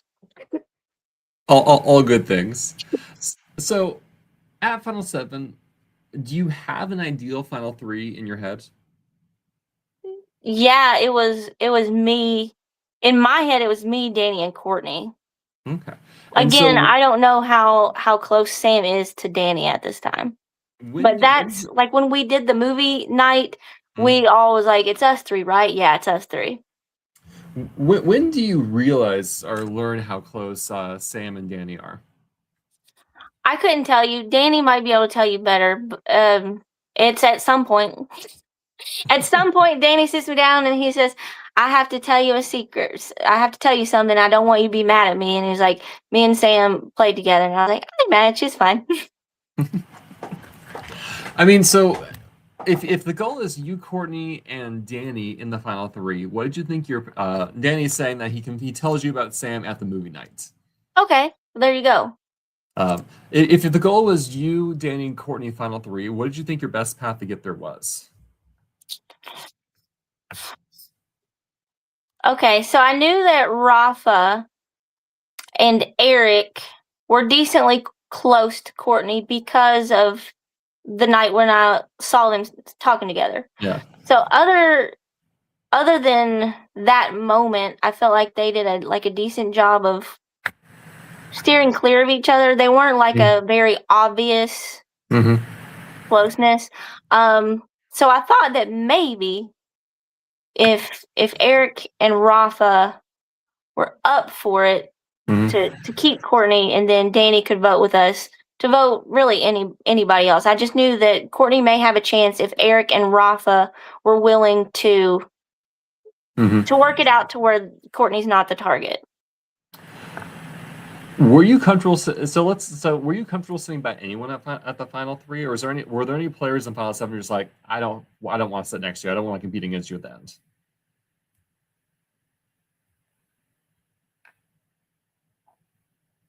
Yes and no, because I'd be cool with sitting by anybody. I think who I would have lost to sitting at the end would probably be the first comes to mind is either Eric or Courtney. Okay. But that doesn't necessarily change my mind of whether I would want to sit with them at the end or not. I would just sit with them and know that I'm probably losing. Okay. So final seven, a couple things happen. You win your first individual immunity in the Leapfrog Challenge. How was that? That was fun. And it was kind of exciting because I'm like 90% sure that that's the video that I saw when I was scrolling on TikTok. I think that is the one. So I was pretty confident that I would win it, just because I remember seeing it and I was like, oh, it's just like cornhole. It's cornhole, but you're moving. It's cornhole, but you're just risking distance. Yeah, so I was excited to do that one just because that was my initiation into Reelfoot. So you win immunity, and during this round, Courtney is going to tell people about her experience with Rafa in Surviving Blue Ridge, or Blue Ridge Survivor, and it's really going to kind of become a Rafa versus Courtney battle. What were your thoughts on all this as it was happening? It was kind of exciting because it ruffled everybody's feathers, but I normally don't get like too tore up about anything, so I didn't care, but everybody else did, so that was kind of fun. I feel like this is when me and Eric started getting a little bit closer too, because he was like, do you have any secrets to tell me?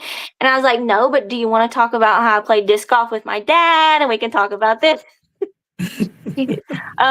So I think we got a little bit closer during that time, just because I think that I may have been one of the only people not lying to him at some point.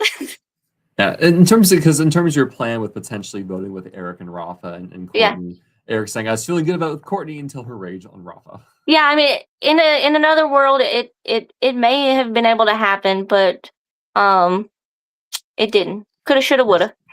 Yeah.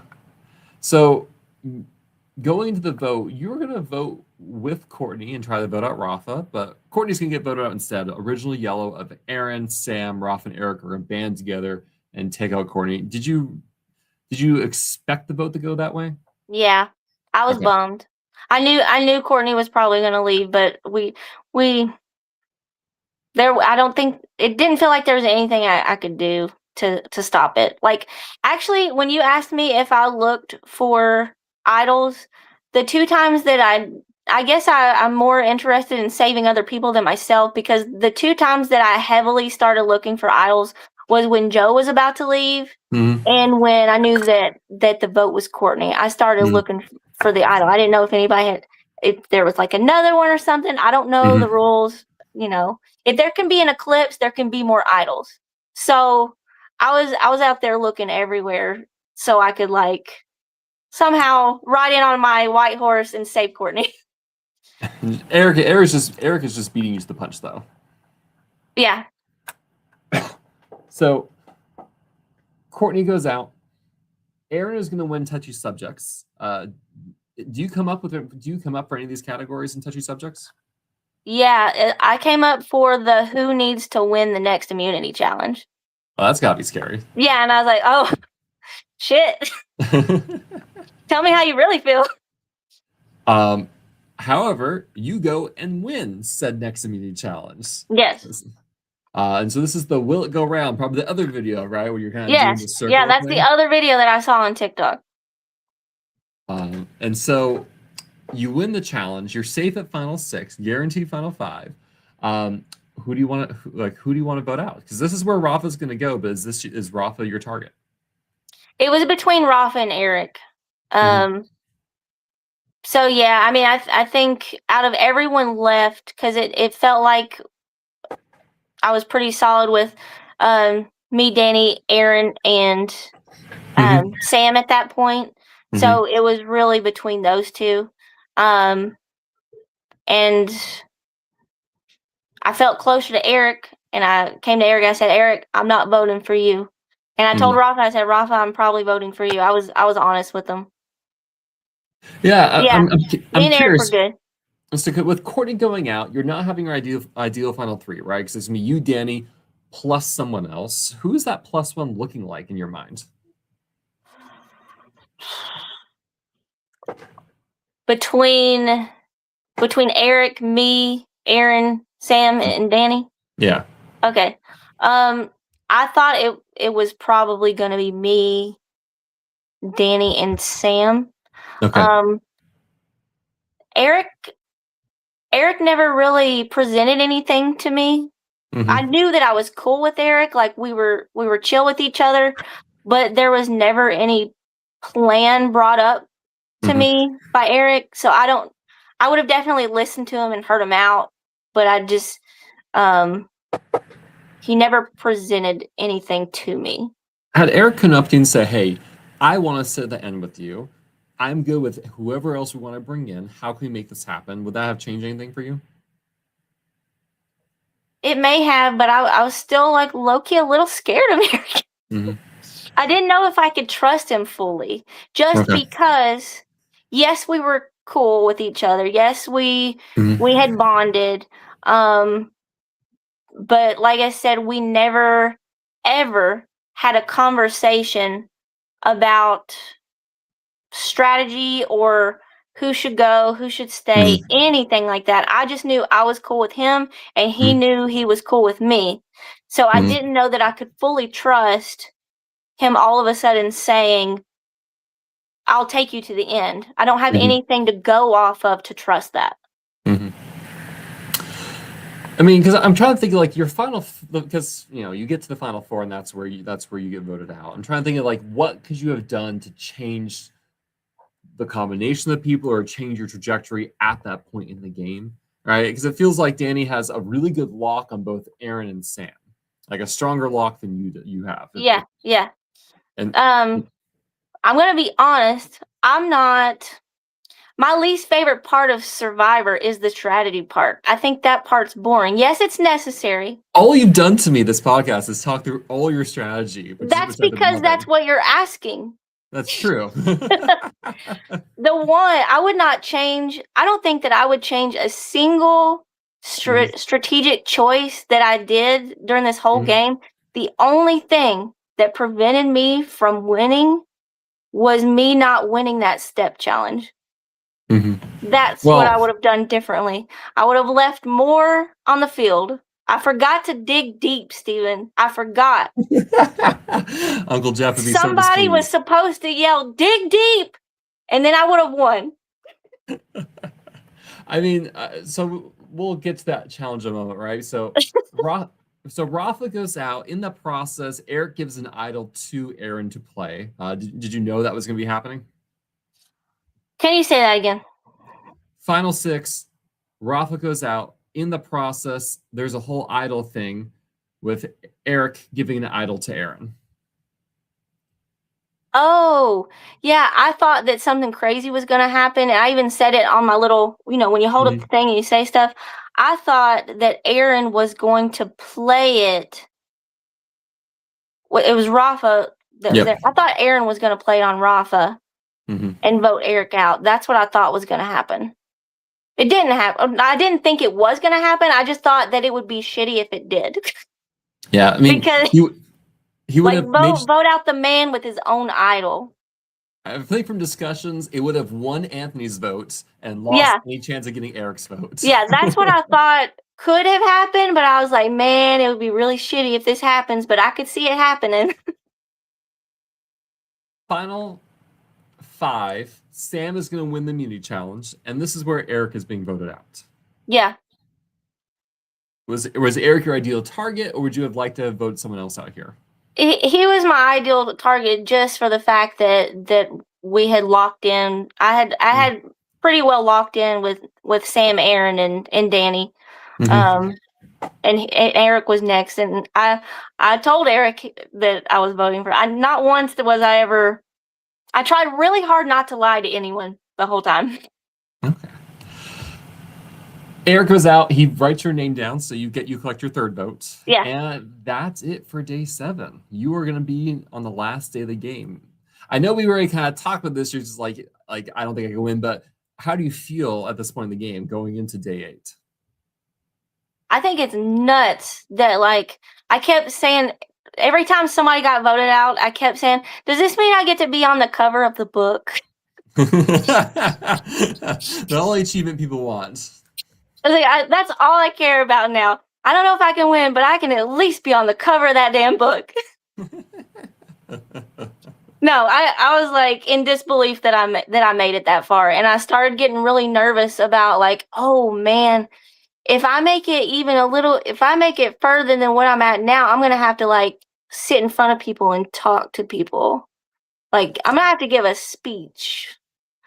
I was nervous. Now, going in the final 4, had you had explicit discussions with Danny and Sam saying, "Hey, it's us 3 and we're voting out Aaron"? Yeah. The worst case scenario for me, just because I hadn't had any conversations with Aaron like that, they just never happened. I don't know why. But the worst case scenario for me was Aaron winning the challenge, and he won the challenge. So it's been a hot minute since I've watched the challenge. How close were you to him in this challenge? I think I was like 4 or 5 steps behind him, but once you start getting more, there's less options, so it kind of goes quick at the end.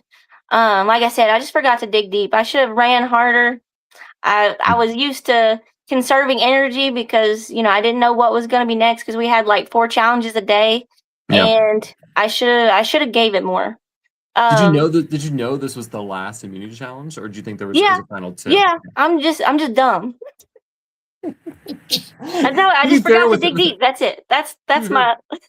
Everyone was so wiped by Final Tribal Council anyways, so I don't blame you. Well, Joe asked me afterwards when I got voted out, she was like, "Were you throwing that challenge because some of your pieces were upside down, like wood up and not paint up?" And I was like, "No, I wasn't trying to. It was the end, and I was out, man. I was out of it." I even had dry shoes at the bottom of my bag that I didn't wear the entire time, so I could wear at the final challenge. I was prepared. Oh no. But I didn't do it. So Aaron is immune, which you're not voting out Danny, so that leaves Sam, and it's up to you to persuade Aaron and Danny to vote Sam. Talk to me about the discussions you have with the 2 of them. So, I think Sam was laying on the tarp, and I sat next to her, and she was like, "I'm just gonna be straight with you. I'm voting for you." And I was like, "That's fine. Thank you for being honest." And I knew that she wasn't gonna vote for Danny because I knew that they had known each other.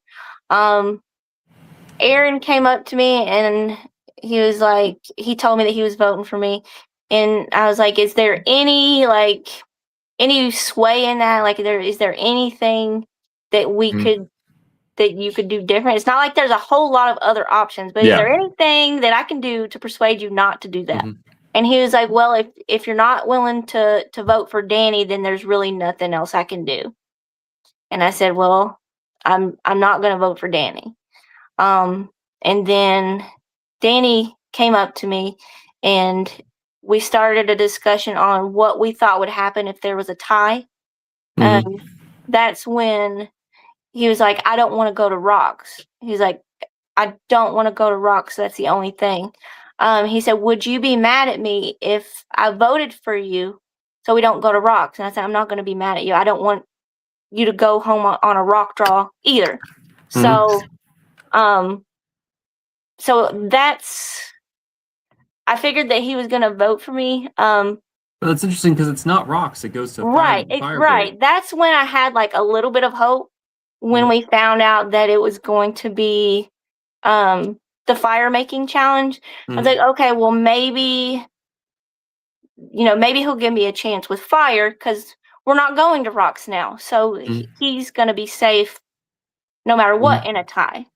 Um, but just the way he was talking, I figured that he was still going to vote for me. That's why when they asked whatever questions they asked, I'm like, yeah, it's probably me, because I could just tell that it was probably going to be me. But initially, Mhm. the discussion was, would you be mad at me if I voted for you, so we don't have to go to rocks? Of course not. If you win against Sam in a fire-making tiebreaker, how do you think you would do? Um, I mean, I think I had a fighting chance. Mhm. I don't have a whole lot to go off of as far as what I know Sam's abilities are. Mhm. I know that a majority of the time, me and Sam were the fire tenders, like we were the fire people. Mhm. Um, so I mean, she could have won, I could have won. I don't know. The only time I saw her start a fire was with her cigarette lighter, so I don't know what her skills are with the flint and steel. I don't know. I don't have anything to base it off of other than the fact that I know that she tended to the fire and so did I. So it may have been like even.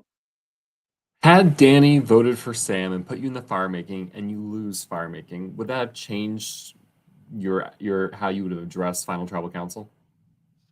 Um, Probably. And also, I think what would have changed how I addressed Final Tribal Council Mhm. would have been time. Yeah. Because like I was literally processing it with Danny in that moment because I get voted out.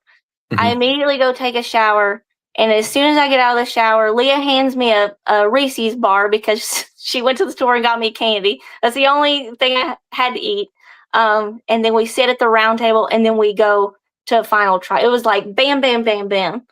Um, Mhm. so like I feel like I didn't have enough time to like process what had just happened to me Mhm. before asking any questions about it. So I was like processing it in real time with Danny at Final Tribal.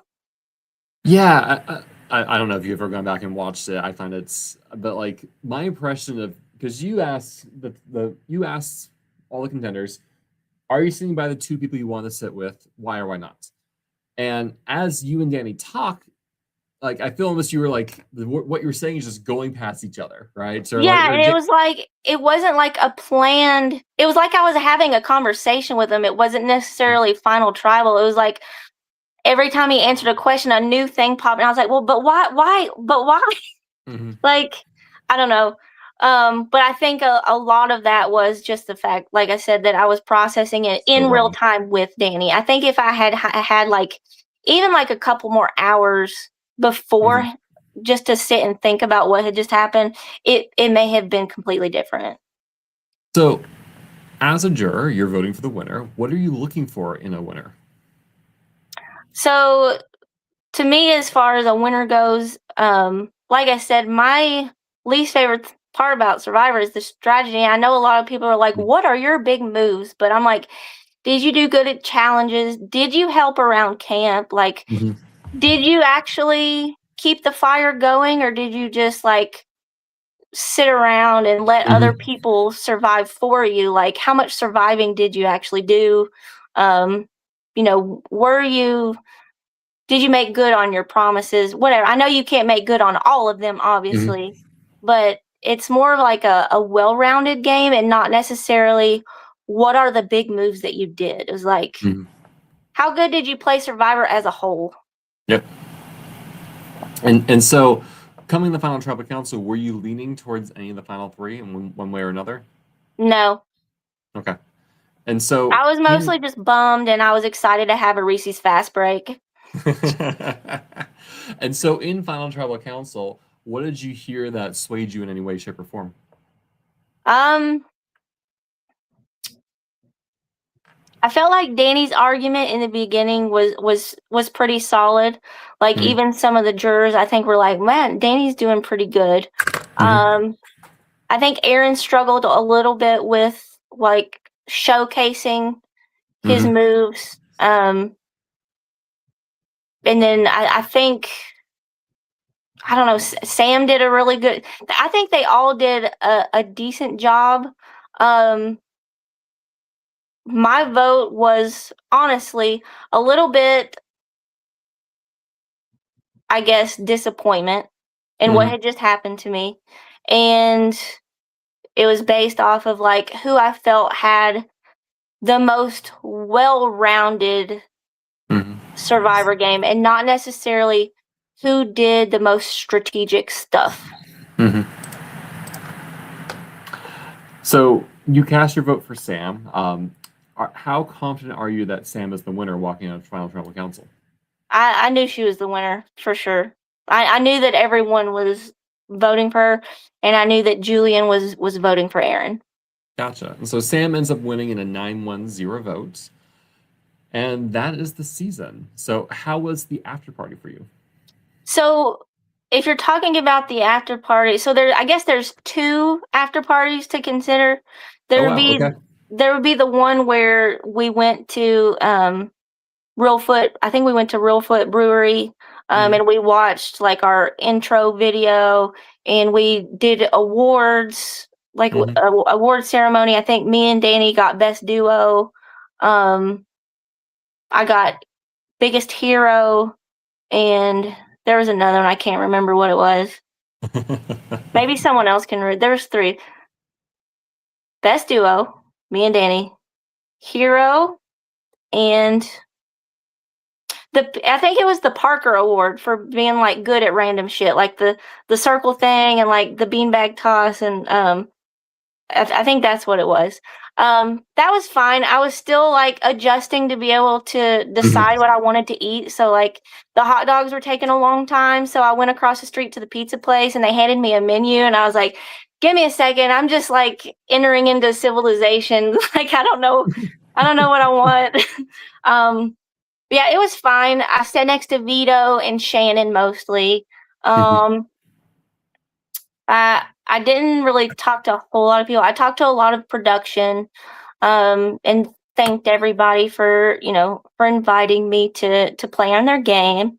And I did not go to the second. So the second after party would have been back at the, I don't know Mhm. what we're gonna call it. I'm gonna call it Ponderosa.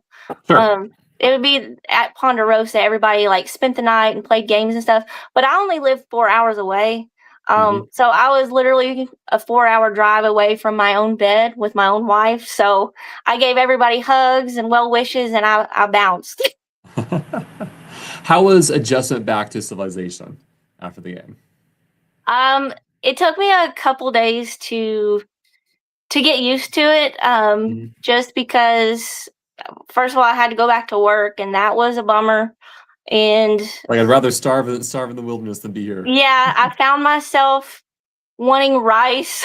I was like, you know what, I'm craving some rice. I think I lost like 12 pounds on Real Foot. I do kind of wish like those like the old Survivor Ponderosa videos they had the way in way out just because like Yeah, seven like eight days I does say hit you. about 12 because I don't know exactly what I weighed. Mhm. Like it's, you know, the day before I went, but I'm pretty sure I lost about 12 pounds. Um, I don't know. It was hard getting used to like the chaos of living normal life, because when Mhm. you're in the woods, it's kind of like peaceful a little bit, other than the conniving around you. Mhm. Um, but yeah, What's been your takeaway from this experience? my takeaway is that I do not have very much confidence in myself, Mhm. and I was surprised that like I kept exceeding my own expectations of myself, and I took away that I need to start placing the bar higher for myself. It's still a struggle, and I Mhm. probably will never place the bar higher for myself, but I need to start trying to. Would you play another one of these games again? I don't know that I would play another one of these games again because Reelfoot to me seems like the coolest one. It seems like the one that's most like Survivor. It's the longest. It's like the most authentic, I feel like.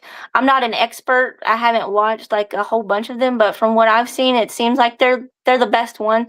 I would do Reelfoot again. I probably won't like seek out other LRGs. Maybe if somebody came to me and said, "We really want you to come, please, please, please," I would say, "Okay." Me? You want me? I probably won't seek it out, but I would. That. I'm open to it. Oftentimes go find women and recruit women for their games because it's a hard demographic to cast.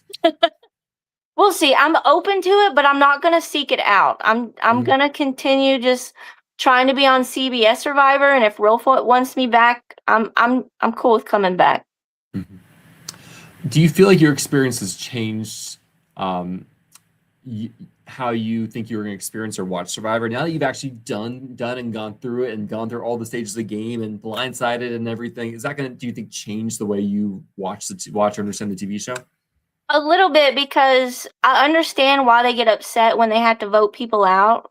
Like we were only there for 8 days, and I was sad that I had to see Shannon go, and I was sad that I had to see Courtney go. When after this tribe swap, they come back and I see Joe's gone, and I was like, why is no one as upset as me?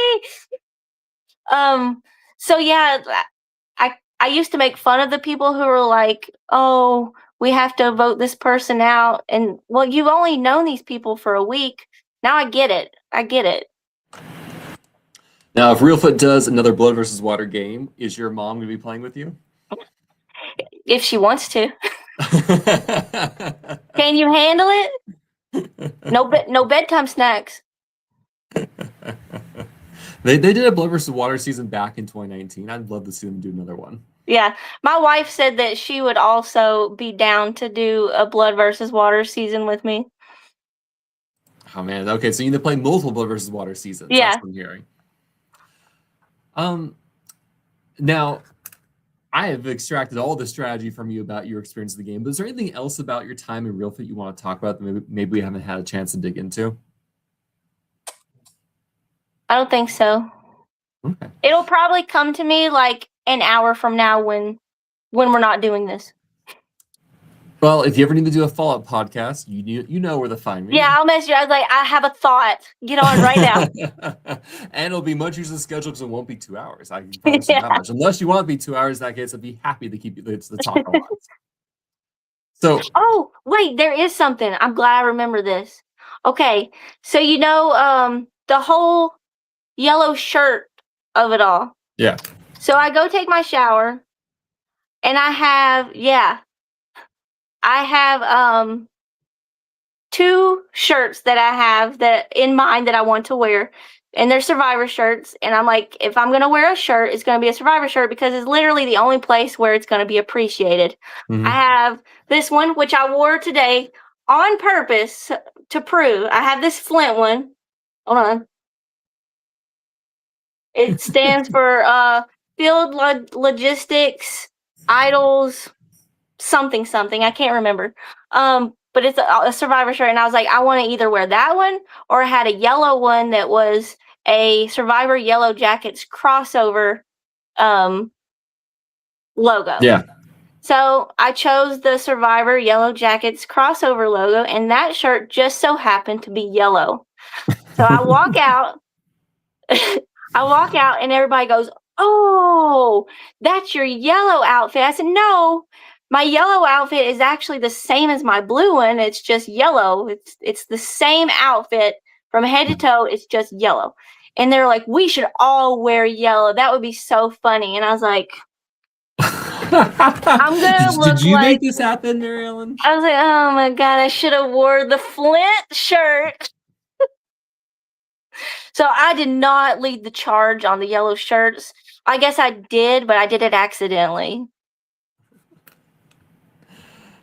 Well, I have a few final rapid-fire wrap-up questions for you then. Okay. If you can go back in time, give yourself one piece of advice for playing Reelfoot, what would you tell yourself? Cardio, more cardio. Do you prefer playing, if you have to play another Survivor game, would you prefer there to be redemption or no redemption? Am I paying for it? I mean, treat it like Reelfoot. If I'm paying for it, redemption. Okay. If you're not paying for it, no If I'm not redemption? paying for it and it's regular Survivor, when you're out, you're out.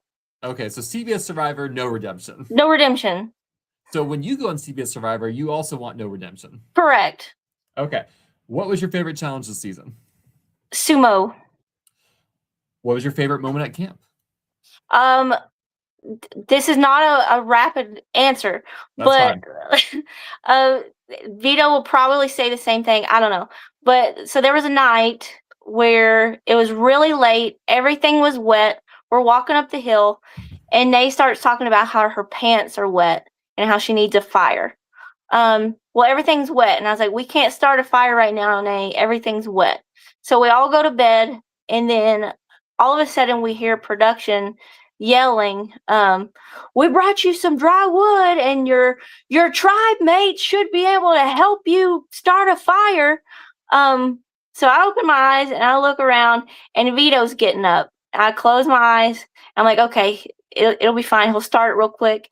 And then a little bit of time goes by, and I look up, and Vito's still trying to start that fire. And I was like, I cannot leave Vito out here all night, because I know that he's not going to leave until he gets the fire started, and it doesn't seem like he's going to.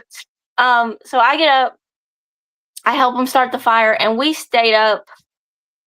I don't know. I think in Nay's interview, she said like 45 minutes, but I'm not very good with time, but it felt like we were out there for hours waiting. We were drying everything, because why not? If we're up and we've got the fire going, we were drying everybody's socks. We were drying everybody's bathing suits. We were drying everything. We had like sticks and stuff poking out the fire, and like stuff was hanging all over it. It wasn't the drying part that was my favorite part. It was just like the fact that me and Vito were like chilling all night, and the ridiculousness of having to wake up and start a fire in the middle of the night. Also, the rice with the Chick-fil-A sauce. Mm-hmm. Do you know about that probably already? No. Okay, so when we went to that Discovery Park, we found like a packet of Chick-fil-A jalapeno sauce on top of a trash can. And we're like, yo, we can use this for our rice. So we brought it back and put it in the rice and combined it with some wild garlic that Joe found. And it was like the best rice that we had the whole time. And sometimes I crave it a little bit. I'm going to have to go to Chick-fil-A and get me some of that sauce. Test it again. See if it was hunger or this is really as good as you remember it being. Oh, it was good. I'm going to have to go find some garlic too. Let's say you find the keys to the lockbox of your original tribe. Do you share that information or what's in the with anyone? If I found it and nobody saw me find it, I would prefer to share the cryptex with my alliance, and I probably would have hid the food and saved it for myself. When I got back after that second eclipse, there was like an hour and a half where nobody was at the camp, because they were eating peanut butter and jelly sandwiches. So we had swapped, and I figured everybody would have like forgotten about the little tub of peanut butter that we had. So I put it in my bag, and I walked up the hill, and I like picked a bunch of blackberries and put it in my hat, and I went in the tent and was like dipping blackberries in the peanut butter.